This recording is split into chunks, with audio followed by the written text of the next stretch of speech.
Complain লেটারের ব্যাপারটা হচ্ছে এই স্ট্রাকচারে হবে। Again you follow the structure, not the words. এই যে আমি একটা স্যাম্পল দিয়ে রাখি, এটা হচ্ছে আপনাদের হেল্পের জন্য, আপনারা যেন এই স্ট্রাকচারটা দেখে দেখে লিখতে পারেন। ডাজন্ট মিন এখানে যা ওয়ার্ডস লেখা আছে, যেভাবে লেখা আছে আপনি ওইভাবেই লিখে ফেলবেন, ঠিক আছে? এটার মিনিং কিন্তু এরকম না, আপনারা পরীক্ষায়ও হুবাহু লিখবেন না, ওকে?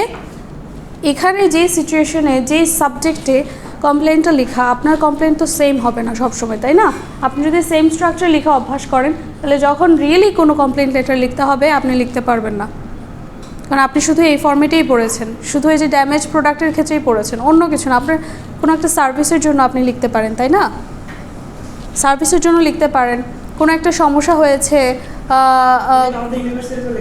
ইউনিভার্সিটির ক্ষেত্রেও লিখতে পারেন, ঠিক আছে?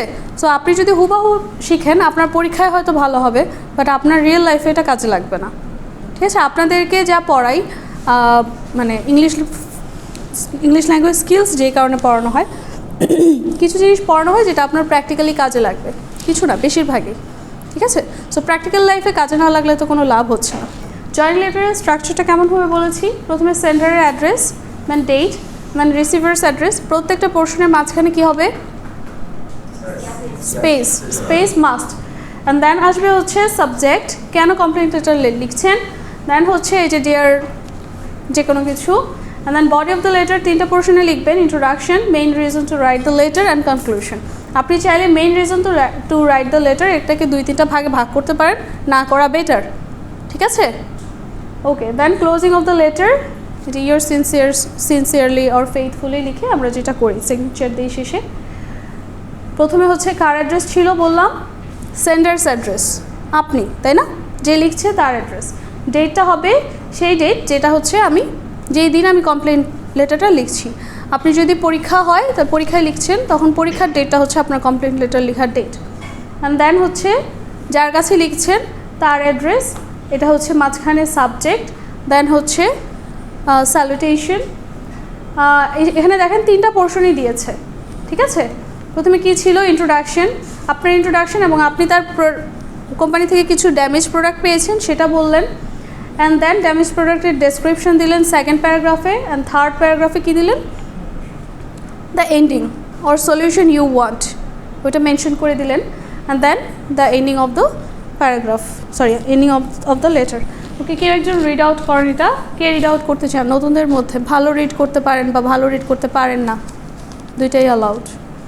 Is there anybody? তুমি বলো। এখানে আসো, এখানে এসে দেখো তো, দেখা যায় কিনা? দেখা যায়? পড়তে পারবা? ওকে, পড়ো। অথবা সামনে যাও, এখানে যেয়ে পড়ো। Complaint letter from receiving damaged product. আচ্ছা, ওই যে ডিয়ার মিস্টার সামথিং এখান থেকে। হ্যাঁ, dear Mr. and Mrs. name, then my name is dot. তোমার নাম বলো। My name is Saurabh Chandra Roy. I am writing this letter to complain about receiving damaged product from your company. I have ordered name of the product. ওকে, কিছু একটা বলো। I have ordered an iPhone. iPhone, my iPhone. iPhone online order দিলো, মনে করেন দিলো। ওকে, iPhone, it was delivered to me on 6 November 2023, and when I opened the courier, the product was in a damaged position. it was very disappointing. Disappointing to me, as I have a lot of trust in your company, and this is the first time it has happened to me. Therefore, I am requesting you to send a person to take this damaged good back and deliver me the same product in a good state. And if you don't have the product available in the stock, please refund my amount for the same. You faithfully, Saurabh Chandra Roy. নামটা যে বলতে পারছে, ও বারবার confuse হয়ে যাচ্ছিল যে কার নাম লিখবে, ঠিক আছে, ক্ল্যাপ ফর হিম। দেখেন এটা হচ্ছে আমার ইন্ট্রোডাকশন, আমার নেম, এবং আমি যে তার এখান থেকে একটা প্রোডাক্ট নিয়েছি সেটার ব্যাপারে যে আমি কমপ্লেনটা করতেছি সেটা আমি এখানে বললাম, ঠিক আছে।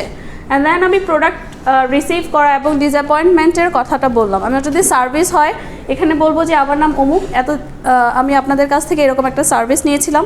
দেন এখানে বললেন যে এই সমস্যা হয়েছে ওই সার্ভিসে, and then finally this is the solution, ঠিক আছে।